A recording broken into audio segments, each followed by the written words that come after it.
Hello everyone, welcome to YouTube channel target for IQ.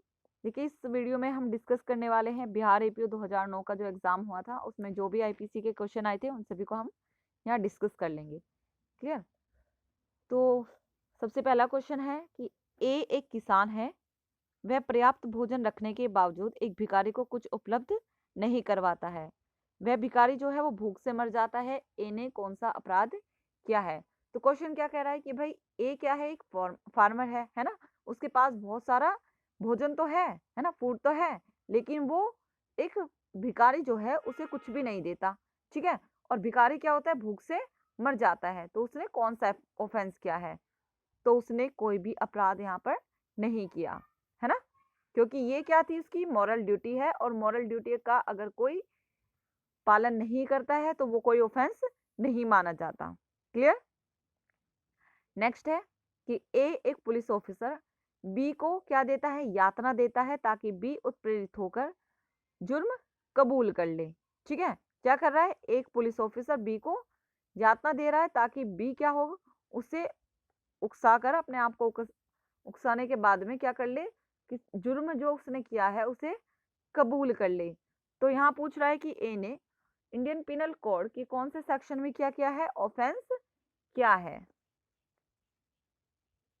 तो कौन से सेक्शन में उसने अपराध किया है? सेक्शन 330 में। किसमें? सेक्शन 330 में, जिसमें क्या होता है कि सह स्वीकृति उद्यापित करने के लिए, करने या विवश करके क्या करता है, स्वेच्छा उपपत्ति कारित की जाती है। और ये इलस्ट्रेशन है सेक्शन 330 का, जो इलस्ट्रेशन है, इलस्ट्रेशन ए। ठीक है, उसमें ये डिफाइन किया गया है, ये वही इलस्ट्रेशन बिल्कुल क्वेश्चन में डाल दिया गया है। तो आप जब भी एक्ट पढ़ेंगे, जब भी एक्ट पढ़ो, तो जितने भी इलस्ट्रेशन उसमें दिए गए हों, जितने भी दृष्टांत दिए गए हों, उन्हें अच्छे से पढ़िए। क्लियर? नेक्स्ट देखिए, अपराध जो केवल जुर्माने से दंडनीय हो और फिर जुर्माना न देने पर कारावास हो सकेगा। क्या कह रहा है, क्वेश्चन क्या है कि कोई ऐसा अपराध है जो केवल जुर्माने से ही पनिशेबल है और वो जुर्माना नहीं दे रहा, तो ऐसे तो वहां पर अगर कारावास दिया जाता है तो वो कारावास कैसा होगा? तो वो कारावास होगा भाई साधारण कारावास, है ना, सिंपल। फिर कह रहा है पूर्व दोष सिद्धि के लिए भारतीय दंड संहिता की धारा के अधीन वर्धित दंड के बारे में कहाँ प्रावधान किया गया है? तो मोस्ट इंपोर्टेंट सेक्शन है सेक्शन 75। नेक्स्ट है, इंडियन पिनल कोड के अधीन व्यपरण के कितने प्रकार होते हैं? तो व्यपरण क्या, व्यपरण के कितने प्रकार हैं इंडियन पिनल कोड में? तो व्यपरण कितने प्रकार से हो सकता है? 2 प्रकार से हो सकता है ना। और कौन कौन से प्रकार से हो सकता है? एक तो होता है भारत से बाहर, है ना, भारत में से व्यपरण की किडनैपिंग। व्यपरण किसे बोलते हैं? व्यपरण ध्यान रखिएगा हमेशा कि व्यपरण किडनैपिंग को बोलते हैं। और एब्डक्शन का अर्थ क्या होता है? एब्डक्शन का अर्थ होता है अपहरण। क्लियर? तो इसने पूछा है कि भाई जो व्यपरण है वो कितने प्रकार का होता है? तो दो तरह का होता है। फर्स्टली होता है 360 में बताया गया किडनैपिंग फ्रॉम इंडिया। सेकंड 361 में कि kidnapping from lawful guardianship. Clear है? और ये कहाँ बताया गया है कि व्यपरण 2 प्रकार का होगा? ये बताया गया है सेक्शन 359 में। तो हमारा आंसर होगा बी। नेक्स्ट है, ए यह विश्वास कराने के आशय से कि जेड ने बी की घड़ी चुराई है, जेड का एक क्या कर लेता है, चित्र खींच लेता है, जिसमें वह घ की घड़ी लेकर भाग रहा होता है। तो यहाँ ए ने क्या अपराध किया है, कौन सा ऑफेंस किया है? तो उसने डिफेमेशन किया है। क्या किया है? मानहानि की है। और कहाँ पर है मानहानि? सेक्शन 499 में।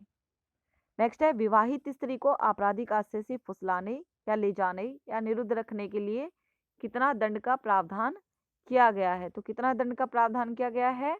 तो वो दंड है 2 वर्ष या जुर्माना या दोनों। कितना है? 2 वर्ष या जुर्माना या फिर दोनों। और फिर इसके बाद में क्वेश्चन आता है कि भाई किस सेक्शन में ये बात कही गई है? ये बात कही गई है सेक्शन 498 में। किसमें? 498 में। नेक्स्ट है, किस वाद में भारतीय दंड संहिता की धारा 303 को असंवैधानिक घोषित किया गया था? तो कौन सा ऐसा केस था? वो था मिट्ठू सिंह बनाम पंजाब राज्य में। आंसर होगा पी। नेक्स्ट क्वेश्चन है कि महबूब शाह बनाम एम्परर का वाद संबंधित है। तो किससे संबंधित है? तो ये संबंधित है भाई सामान्य आशय और समान आशय में अंतर से। किससे? समान आशय और सामान्य आशय में अंतर से संबंधित है ये केस।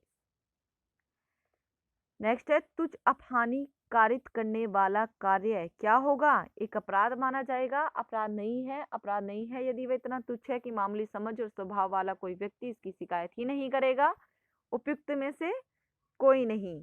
तो आंसर क्या होगा हमारा?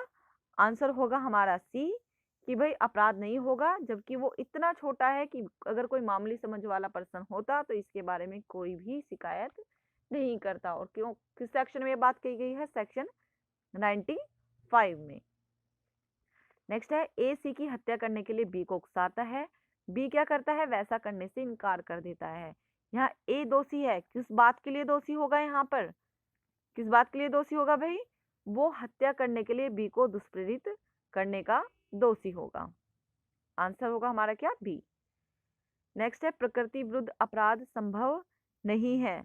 तो देखिए ये सेक्शन 377 है, इसमें अब अमेंडमेंट हो गया है, तो अमेंडमेंट के थ्रू जो भी होगा वो आप पढ़ लीजिएगा। क्लियर है?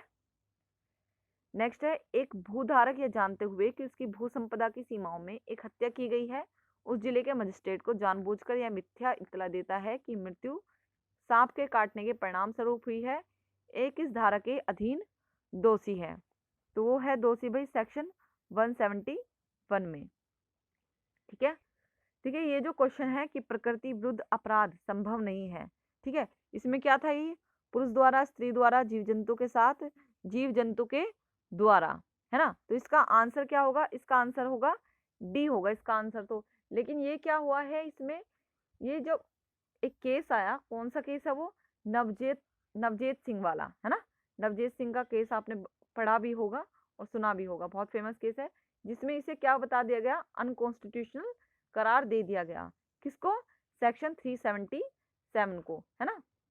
तो आप जरूर से पढ़ लीजिएगा, क्योंकि वो क्या पूछ लेता है एग्जामिनर कि 377 का केस पूछ लेगा बार बार, है ना। 377 अनकॉन्स्टिट्यूशनल कौन से केस में दिया गया, और इसी के साथ कौन सा केस, एक और सेक्शन है आईपीसी का, तो वो कौन सा सेक्शन है? 497 है ना, जिसे क्या क्या कह दिया?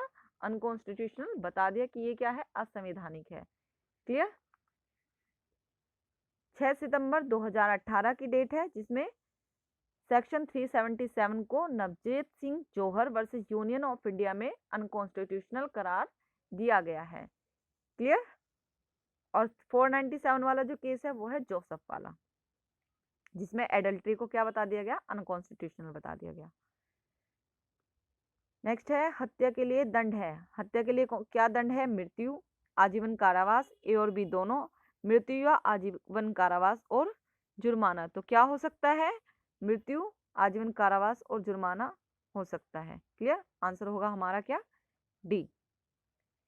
नेक्स्ट है, सदोष अवरोध के लिए कितना दंड दिया जा सकता है? तो क्या दिया जा सकता, कैसा दंड दिया जा सकता है पूछा इसने। तो सदोष अवरोध के लिए केवल सादा कारावास दिया जा सकता है। नेक्स्ट है, नीचे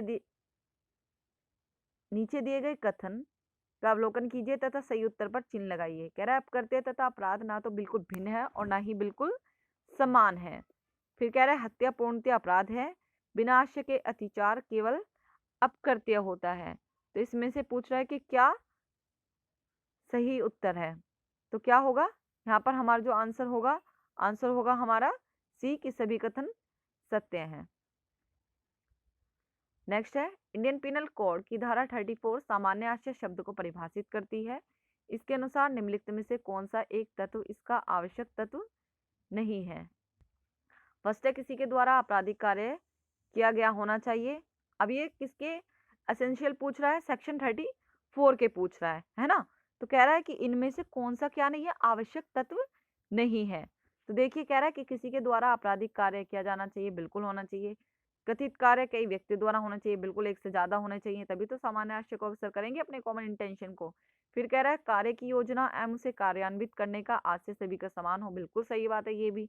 फिर नेक्स्ट है कि सभी को समान लाभ प्राप्त होना चाहिए। तो भाई ये गलत है, जरूरी नहीं है कि सभी को समान लाभ प्राप्त हो। क्लियर? तो देखिए जो भी ये क्वेश्चन थे मेरे पास में 2009 के बिहार एपीओ में जो एग्जाम हुआ था, तो वो सभी हमने डिस्कस कर लिए हैं। Thank you so much.